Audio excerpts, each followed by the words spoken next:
Toque de Bola. Oferecimento Excelsior Seguros, a sua companhia de seguros desde 1943.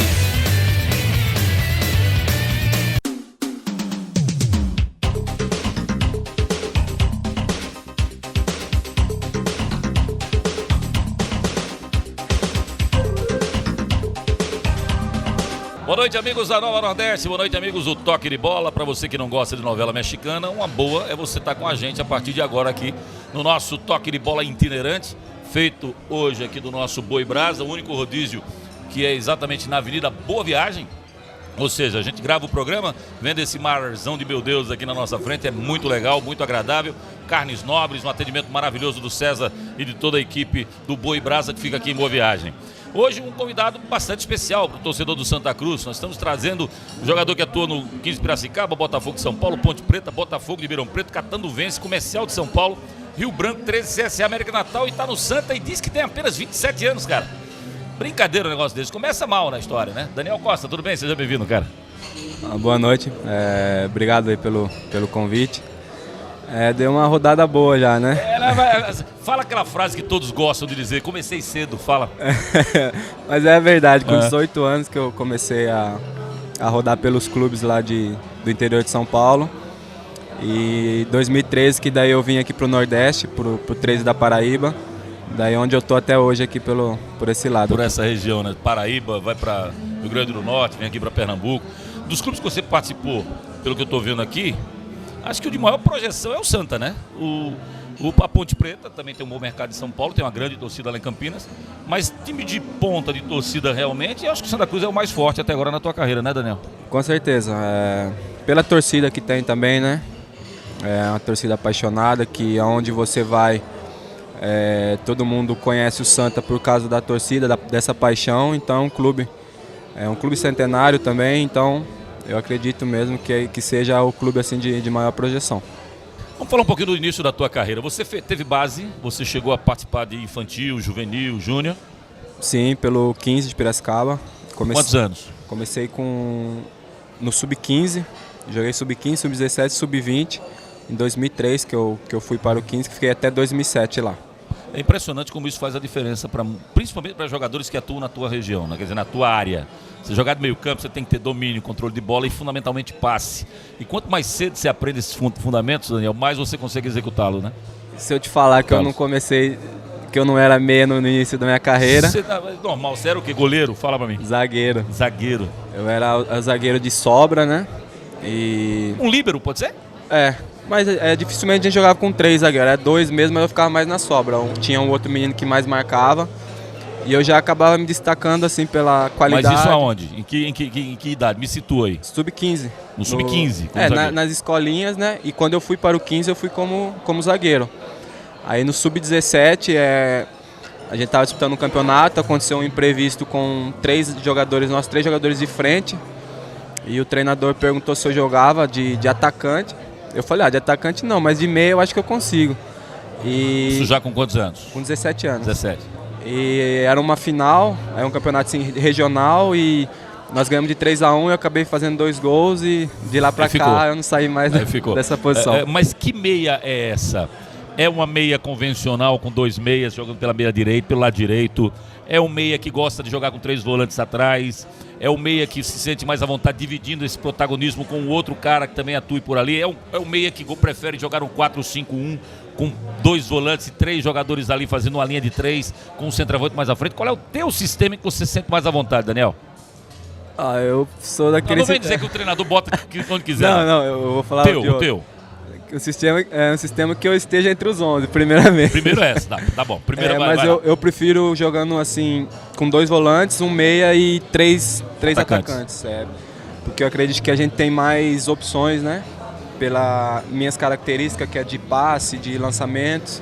Então eu acredito que me saia melhor dessa maneira, tendo mais opções à minha frente. Mas você não passa a ser mais visado? O Brasil, Daniel, eu defendo isso há alguns anos. O Brasil meio que europeizou o seu futebol. E os europeus americanizaram o futebol deles. Ou seja, a Alemanha joga como jogava o Brasil. Toque de bola, passe. E o Brasil passou a jogar como jogavam os europeus. Tome bola na área. Com 2 minutos de jogo do primeiro tempo, a bola passou do meio campo, estão metendo a bola na área adversária. E antigamente, não muito tempo atrás, os jogadores, quando você ia bater uma falta o treinador adversário mandava o volante ficar em cima, para ele não bater a falta com rapidez. Não deixa bater rápido, não. Hoje, você pega a bola, bota lá e espera os jogadores irem para a área. E isso começa com a mudança que a gente teve na Copa do Mundo. O que é que fez o Filipão? Europeizou legal. Criou esse sistema que todos os times estão usando hoje praticamente no Brasil. Se joga com 2 caras abertos pelas extremas, que voltam para a recomposição no meio de campo, joga com o volante e centraliza nesse meia. Esse meia, vamos botar o Brasil para dar exemplo. Jogava o Neymar pela esquerda com o pé direito, jogava o Hulk pela direita com o pé esquerdo, jogava o Fred centralizado no meio e o Oscar vinha de trás com 2 volantes atrás dele.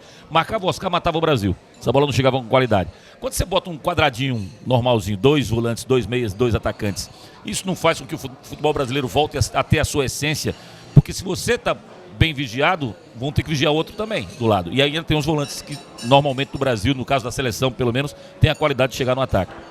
Então, aí cabe o volante, né? Porque hoje também um volante, aquele que só sabe marcar, ele não tem mais espaço também no futebol.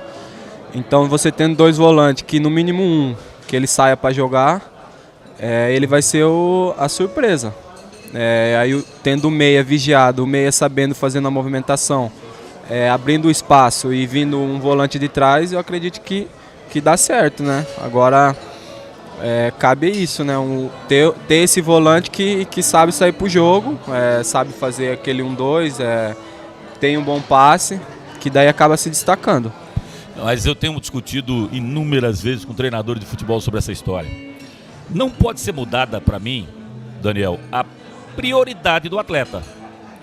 Claro que ele tem que exercer 2 funções, 3 até dentro do campo, mas a prioridade tem que existir. Então, prioridade do zagueiro é marcar, prioridade do volante é marcar, prioridade do meia é criar, prioridade do atacante é atacar e fazer gol. O Eduardo, eu discuti muito com ele, Eduardo Batista, técnico do Sport, porque quando chegou o Hernando Brocador, disse, não, é um bom centroavante, marca a saída de bola. Pô, eu quero lá saber se ele marca a saída de bola, eu quero saber que ele faça gol, pô. A prioridade dele é fazer gol. Então o Eduardo, por ser o preparador físico, gosta muito de marcação.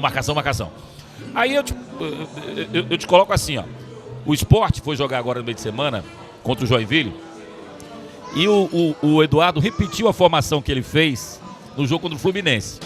Ele botou o Diego Souza de segundo volante e meteu uma linha de 4 lá na frente, com o Maicon na direita, com o Marlone na esquerda, com o Brocador e o André pelo meio. Quando o Sport não tinha posse de bola, o Marlone voltava para jogar com o segundo volante. Ficava o volante, com o primeiro volante, que era o Richelli, o Marlone e o Diego. E aí na frente ficavam os 3 atacantes.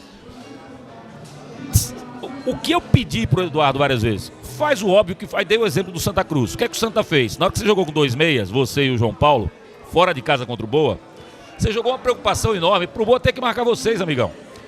Porque o volante, a prioridade dele é marcar.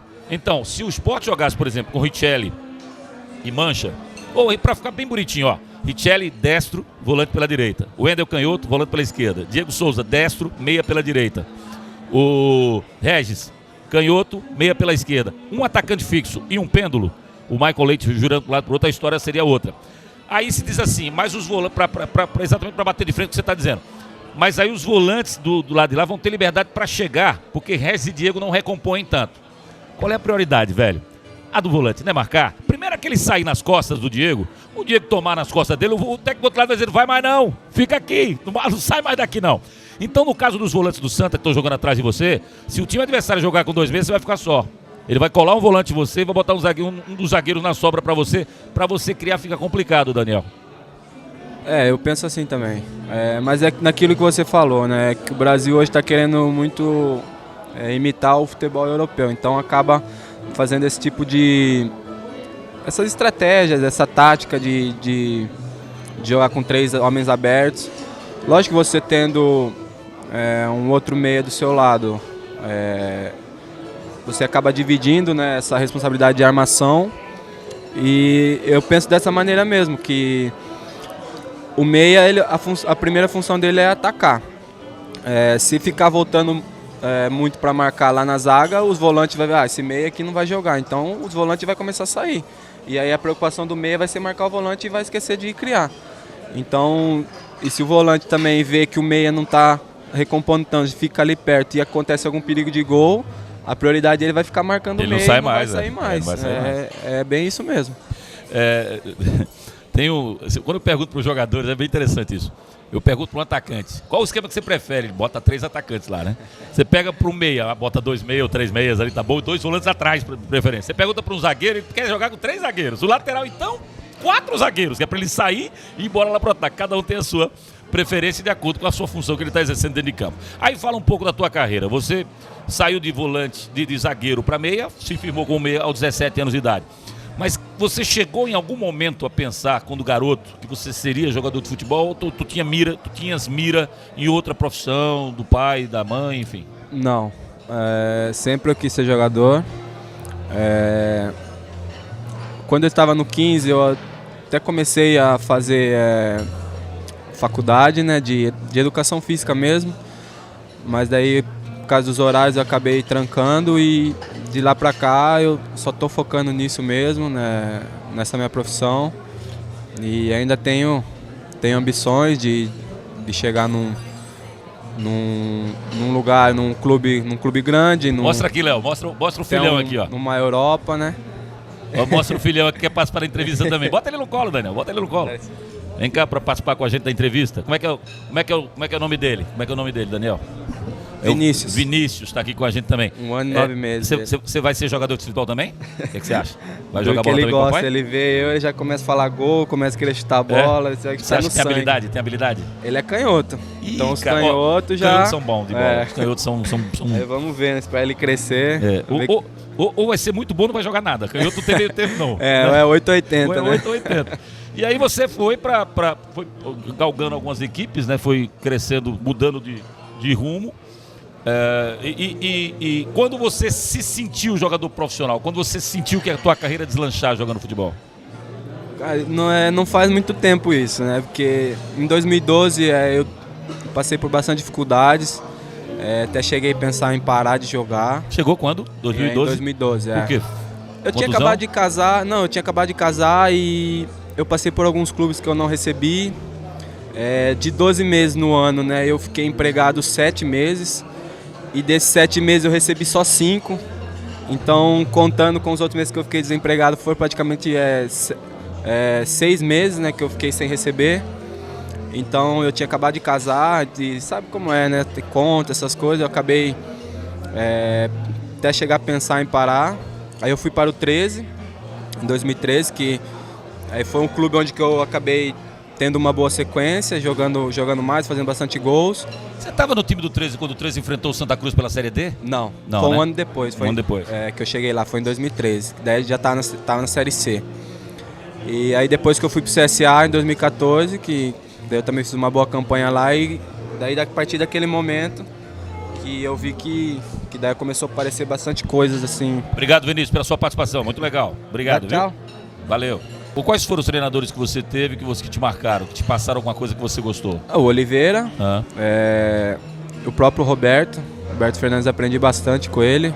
Tá mais calmo, Roberto? Não. Eu acho que tá pior, viu?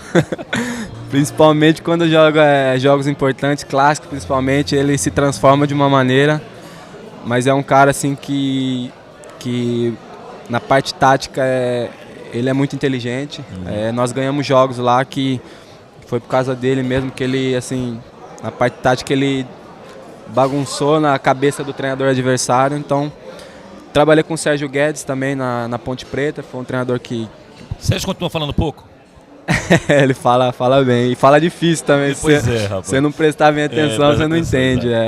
O Márcio Fernandes, trabalhei com ele no comercial. Foi aquele zagueiro que jogou no Santos? Não. Eu não lembro se ele foi zagueiro, mas ele trabalhou muito tempo no Santos, na base, ele que revelou... O Márcio ou Marcelo Fernandes? Márcio Fernandes. Márcio, tá. Hoje ele está no Vila Nova, de Goiás.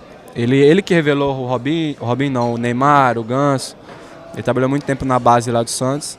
Então eu acredito que esses treinadores, assim, que me marcou mais no profissional, né? Na base, nem vou falar, porque às vezes você acaba esquecendo de um ou outro, né? Mas foram mais esses. Quais eram os teus ídolos quando você começou, Daniel? Em quem você se espelhava? Quando eu iniciei, eu tinha como referência muito o meu irmão. O meu irmão mais velho, ele foi jogador profissional. Qual o nome dele? Jogou aonde? Ele chama Michel Costa. Michel Costa, ele jogou aqui no Brasil, ele começou no 15 também, jogou muito lá pro interior de São Paulo, né? Pela Ferroviária, pelo Grêmio Barueri. E antes dele encerrar a carreira, ele jogou 3, 4 anos na República Tcheca. Então ele era um cara que eu tinha muito, que eu via como referência. Quem era mais habilidoso, você ou ele? Ele é habilidoso não, é que ele tinha uma característica diferente, que ele era mais baixinho, então ele tinha mais velocidade.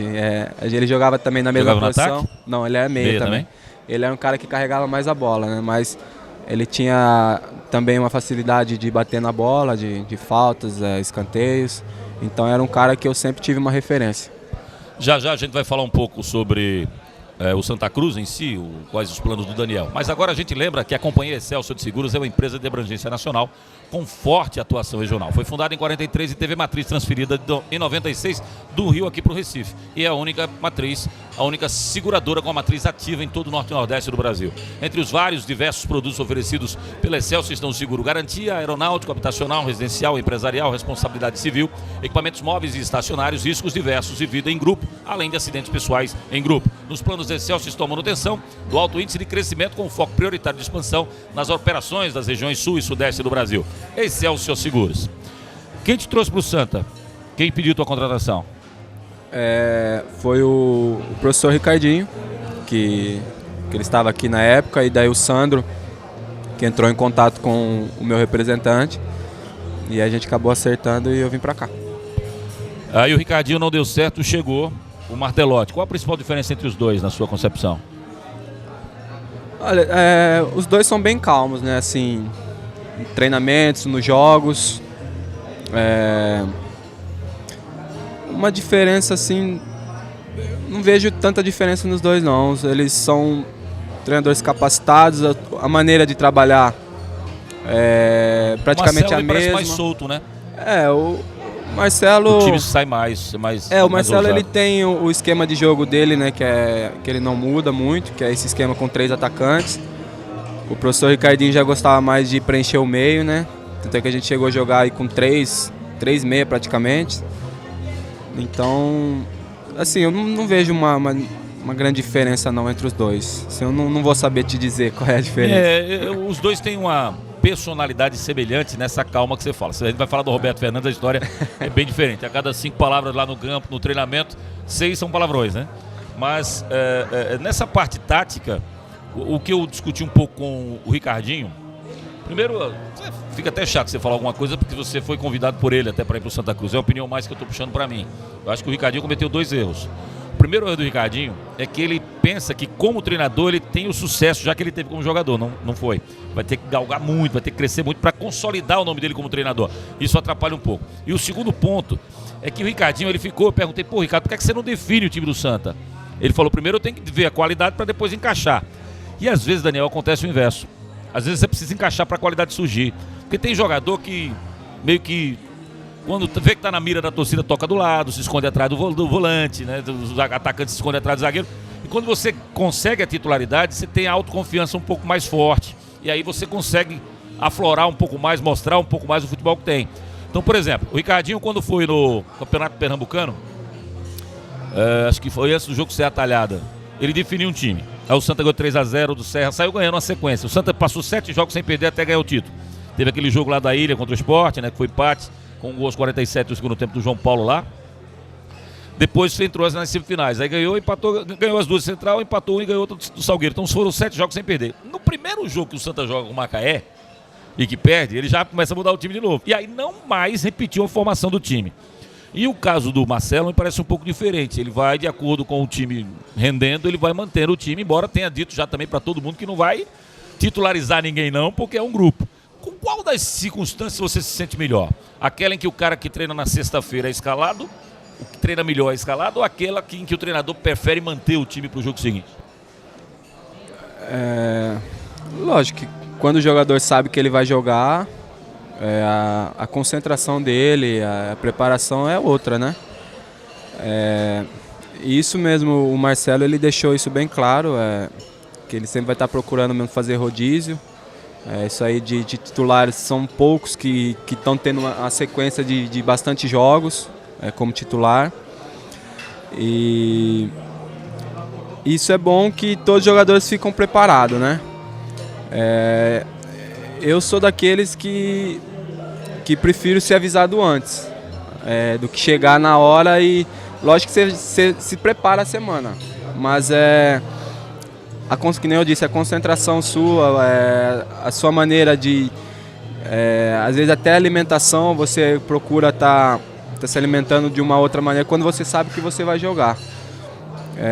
E quando você tem a confiança do treinador, né, sabendo que você pode fazer um jogo mal, você vai ter a confiança dele, que ele vai te colocar no próximo jogo, né? O que é difícil quando você entra e sabendo que se você errar ou se fizer alguma jogada, você pode ser taxado como o culpado de uma derrota ou alguma coisa assim.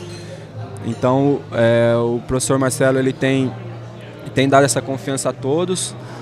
A gente viu que vários jogos, jogadores que são considerados assim, titulares estavam suspensos, machucados, e o que tem entrado tem dado conta do recado. Então ele fala isso também, que ele não se preocupa com quem está saindo, porque ele sabe que quem está entrando vai dar conta do recado. Então isso que tem feito o nosso grupo assim forte, e a gente tem conseguido bons resultados.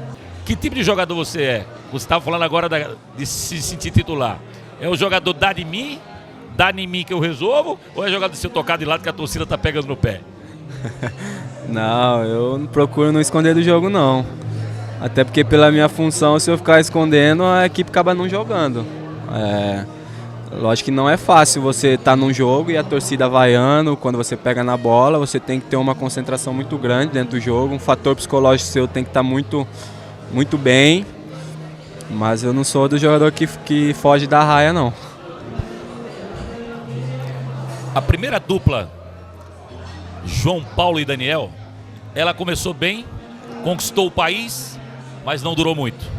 Essa dupla, João Paulo e Daniel, qual o tempo de durabilidade que ela tem? Espero que seja até o final da Série B, né? E dessa vez terminando bem, com o acesso, né? Com um final feliz, né? Porque a outra não teve, infelizmente. Espero que sim, né? A gente sabe que eu sei que vai ter jogos que não vai dar para jogar dessa maneira. Lógico que precisa ter uma doação a mais, né, de nós dois na marcação. Vocês estão revezando? Ou o João é que tem a função de fazer o segundo volante? É mais ele. O professor deixou determinado isso, que ele tem um pouco mais essa responsabilidade. Lógico que eu também procuro, às vezes, marcar, voltar um pouco mais no caso, né? Mas ele, por já ter jogado nessa função, então ele conhece um pouco mais ali esse setor, né, como segundo volante.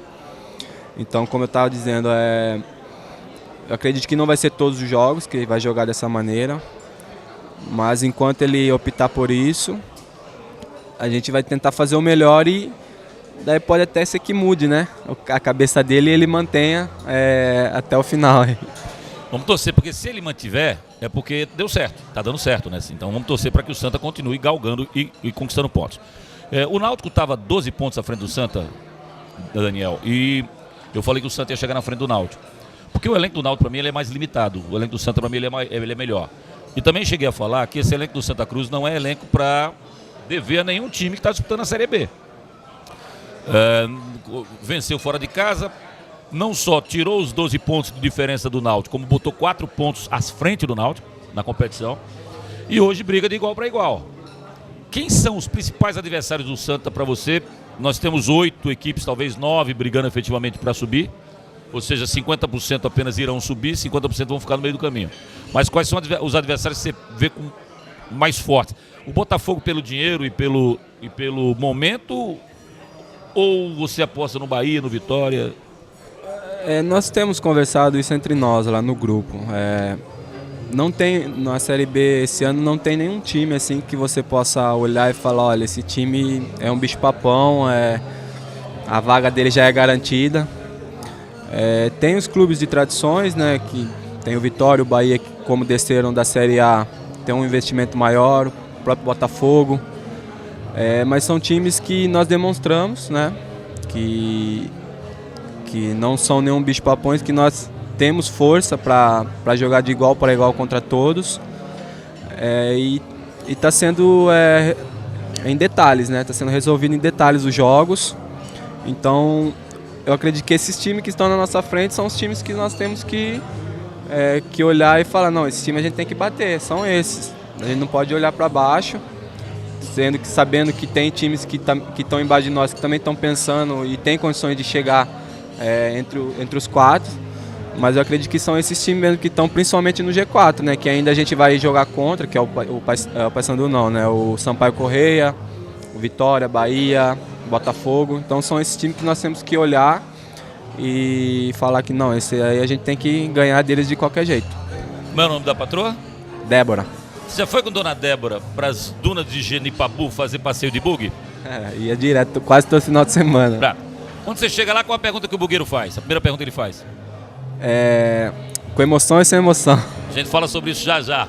A Companhia Excelsior de Seguros é uma empresa de abrangência nacional com forte atuação regional. Foi fundada em 43 e aí teve a matriz transferida em 96 do Rio de Janeiro aqui para o Recife, sendo a única seguradora com a matriz ativa no norte e nordeste do Brasil. Entre os produtos oferecidos pela Excelsior estão o seguro garantia, aeronáutico habitacional, residencial, empresarial, responsabilidade civil, equipamentos móveis e estacionários, riscos diversos, vida em grupo e acidentes pessoais em grupo. Nos seus planos estão a manutenção do alto índice de crescimento com foco prioritário de expansão nas operações das regiões sul e sudeste do Brasil. Excelsior Seguros. Então, para o torcedor do Santa que está em casa, imitando os bugueiros de Genipabu, será com emoção ou sem emoção o acesso do Santa à primeira divisão?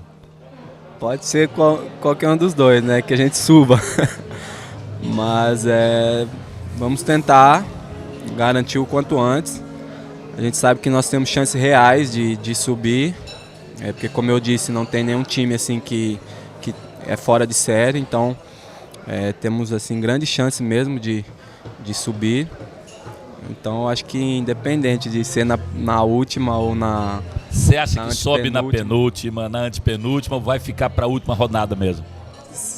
Eu acredito que vai ser lá para as 2 últimas rodadas, porque está muito equilibrado, é pouca diferença de pontos. Até mesmo o Botafogo, você olhar e falar 8 pontos, mas tem ainda 12 rodadas, tem muita coisa ainda para acontecer. Então, mas eu acredito que vai ser decidido mesmo nas 2 últimas rodadas. Aí o pessoal adora falar uma palavra, os comentaristas adoram falar uma palavra chamada planejamento. Tem que se planejar. Aí eu vi André Campos uma vez, que era o diretor do Náutico, o presidente do Náutico, falou assim: vocês falam em planejamento, nós estamos em outubro. Como é que eu vou planejar o ano que vem se eu não sei se estou na A ou na B? Se eu estiver na A, eu tenho 30 milhões. Se eu estiver na B, eu tenho 5. Como é que eu vou planejar? E quando a gente ouve essas palavras vindas do pessoal lá do Sul, Santa Catarina planejou, está com 5 times na primeira divisão. Primeiro planejou coisa nenhuma. O Avaí subiu, veio saber que tinha conseguido acesso dentro de campo na última rodada. Você lembra disso? Jogadores dentro de campo, aí aconteceu uma combinação de resultados, subimos, aí começou a... Que planejamento foi esse? E se você olhar a tabela, da 14ª posição para baixo, tudinho. Os 4 do Santa Catarina estão da 14ª posição para baixo na primeira divisão. Planejaram cair? Planejaram cair? Essa é a pergunta que eu queria fazer. Ó. Planejamento pro descenso tá igual ao do acesso, porque vai ser mais ou menos por aí a parada. Tem que subir, Daniel, para depois respirar. Em quase todos os times da B, talvez o único time que tem a obrigação de bater e voltar é o Botafogo. Porque eu digo sempre que são 12 Ferraris. São os 4 do Rio, os 4 de São Paulo, os 2 de Minas e os 2 do Rio Grande do Sul. Esses 12 times, eles têm a obrigação de bater e voltar, porque a disparidade, a discrepância financeira é muito grande. Então, se você me dá 5 milhões para eu formar um time, e eu vou jogar contra times que são formados com 500 mil, eu só perco para quem formou de 500 mil se eu for incompetente, porque eu vou buscar os melhores. A tendência é essa. Claro que o futebol nem sempre funciona assim, nem sempre o dinheiro, senão o Flamengo do Centenário tinha sido campeão com o Sávio, Romário e Edmundo, né? E perdeu todos os títulos naquele ano. Mas é uma tendência. Então, a exceção do Botafogo, que cai para a Série B, mantém a verba da Série A no primeiro momento, e tem a condição de planejar, os demais têm que ganhar na disposição, correndo atrás, chamando a torcida, salário atrasando um pouco. Tem que ser dessa forma? Tem que ser. Tem que correr, como a gente fala, tem que correr para os nossos familiares, né? É até um jargão já do futebol, né? Falar isso. Correr pelo prato de comida. Correr pelo prato de comida. E é assim mesmo que a gente vê. Porque o tratamento que essas equipes têm, das federações, da própria CBF, é muito diferente, né, com os outros clubes. Os clubes considerados menores. E a parte financeira que eles recebem, então eles acabam montando uma equipe de maior investimento e tem mesmo essa obrigação de subir. Mas a gente sabe que isso não entra em campo. Às vezes você pega equipes pequenas e do investimento muito menor e acaba vencendo por causa da disposição do jogador, às vezes querendo aparecer, então acaba às vezes acontecendo muitas surpresas. Daniel, obrigado pela sua presença aqui, cara. Boa sorte lá, tá? Obrigado a você, Léo, pelo Por favor, quanto menos emoção, melhor. Tenta se classificar com 3 rodadas de antecedência. A gente vai procurar isso também, porque até pra nós não é bom isso, né? Quanto a gente saber que subiu, é melhor. Um grande abraço a você que está nos assistindo. A gente volta amanhã às 9 da noite com mais um Tá na Rede, o resumo completo. O Santa jogou hoje à tarde, o resumo completo do jogo do Santa, do Náutico, o jogo do Sport, que acontece nesse domingo. A gente passa para vocês no Tá na Rede, ao vivo, a partir das 9 da noite, aqui na Nova Nordeste. Uma boa noite de sábado, um ótimo domingo a todos. Tchau.